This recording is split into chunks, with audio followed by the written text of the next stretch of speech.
प्रिय विद्यार्थियों, एमए उत्तरार्ध का नवम प्रश्न पत्र पढ़ रहे हैं। निबंध और अन्य विधाओं में हम हरिशंकर परसाई की श्रेष्ठ व्यंग रचनाओं के अध्ययन में क्रमशः लघु शंका न करने की प्रतिष्ठा, वैष्णव की फिसलन, राजनीति का बंटवारा, एक और जन्मदिन, जमाखोर की क्रांति, घायल वसंत जैसे शीर्षकों पे परसाई जी की व्यंग रचनाओं का निरंतर अध्ययन किया।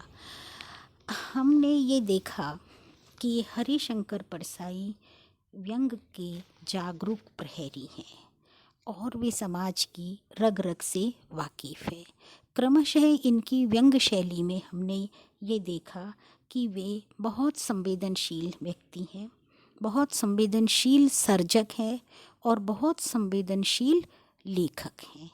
धार्मिक रूढ़िवादिता पर, जातीयता पर, धार्मिक कट्टरता के विरुद्ध एक खास विरोधी तेवर उनकी अपनी विषम जिंदगी का भी हमें कहीं कहीं झेल जाने की शक्ति का परिचय देता है।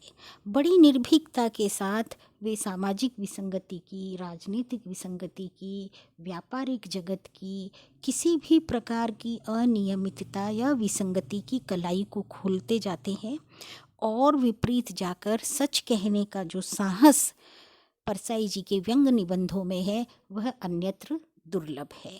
समाज और समय की विसंगतियों के संदर्भ में परसाई जी की तीक्ष्ण दृष्टि उनके नितांत मानवतावादी होने की खास विशेषता है।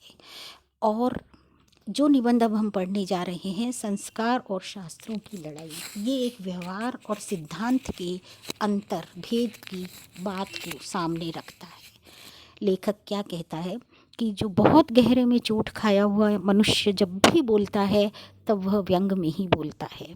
जब भी कुछ करता है तो प्रहार ही करता है और उसकी जीवन में जो तिक्तता है, जो विषमता है और जो विखंडन है वह उसके स्वर में आक्रोश भरती है, उसकी अभिव्यक्ति में मार्मिकता भरती है और उसके शब्दों में एक गहरी धार पैदा कर देती है।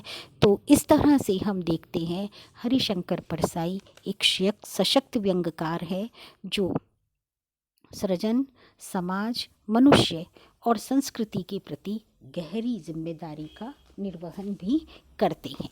अब हम जो ये निबंध पढ़ने जा रहे हैं व्यंग रचना, इसमें देखिए संस्कारों और शास्त्रों की लड़ाई।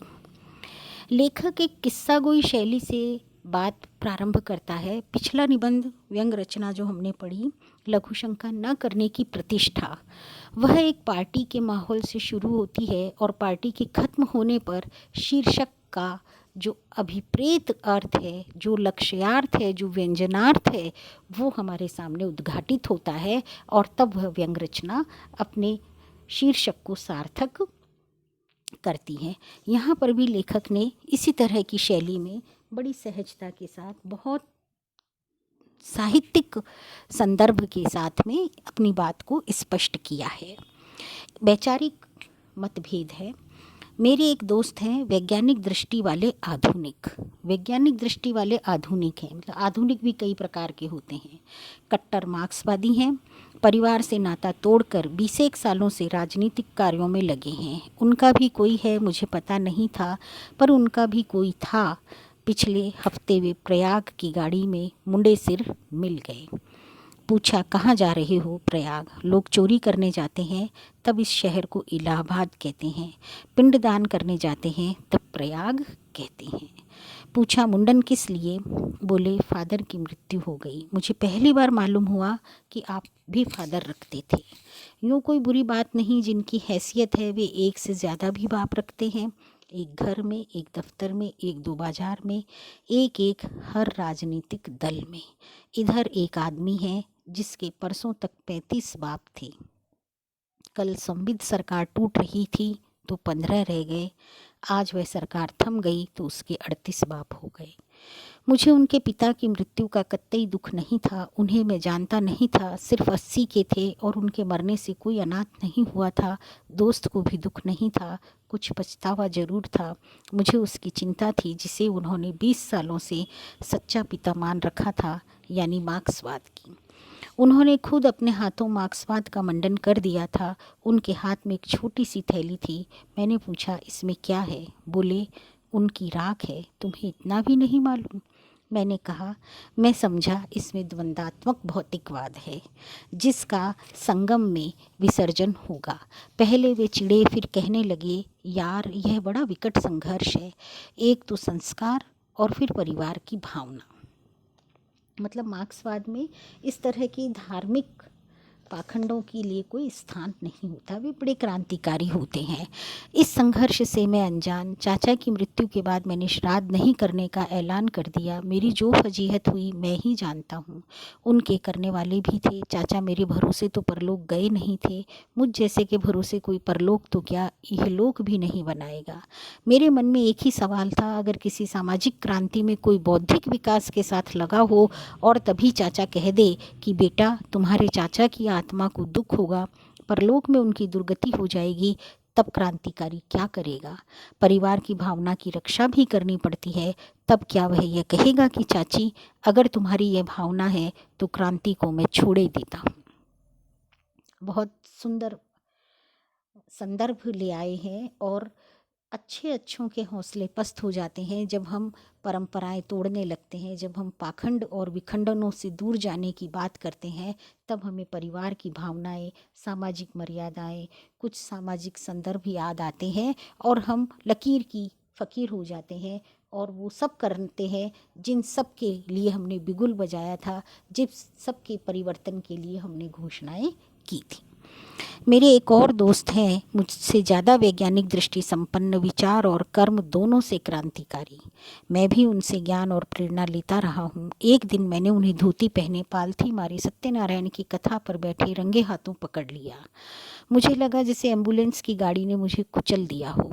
मैंने दूसरे दिन उनसे पूछा, झूठ नारायण, यह तुम्हारी क्या हरकत है? उसने कहा, यार मदर इन लॉ ने बहुत जोर डाला था। मेरा ख्याल था कि मदर इन लॉ सास से अलग किस्म की होती होगी। नहीं, सिर्फ तजुर्बे का फ़र्क है।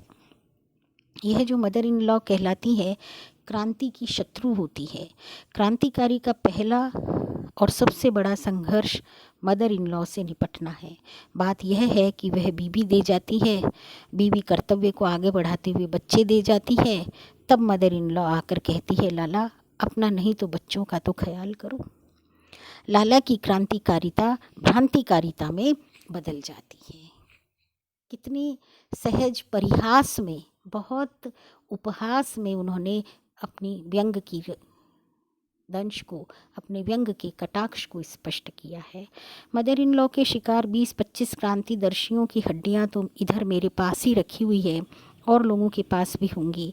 संस्कार और शास्त्र की लड़ाई बड़ी दिलचस्प होती है। संस्कार और अर्थशास्त्र की एक लड़ाई मैंने साफ देखी। एक शहर में 2 साल पहले किसी सांस्कृतिक आयोजन में गया था। एक साहित्यिक रुचि के सज्जन बहुत पीछे पड़े कि मेरे घर चाय पीने चलिए। हर बार आग्रह के साथ वे यह जरूर जोड़ते, सरिता ने भी कहा है। समझा, सरिता जी इनकी पत्नी होंगी, साहित्य पढ़ती होंगी, कुछ कविता वगैरह भी लिखती होंगी। चाय पीने पहुंचा तो बैठक से उन्होंने पर्दे की तरफ मुंह करके मेरे आने की घोषणा कर दी। दुविधाग्रस्त अर्ध आधुनिक परिवारों में इसके बाद क्या होता है इसका मुझे बहुत अनुभव है। पत्नी आती है, नमस्ते के बाद बने बनाए वाक्य बोलती है, हम आपकी कहानियाँ पढ़ते रहे हैं, इतनी हंसी आती है, इतनी हंसी आती है कि बस कुछ मत पूछिए।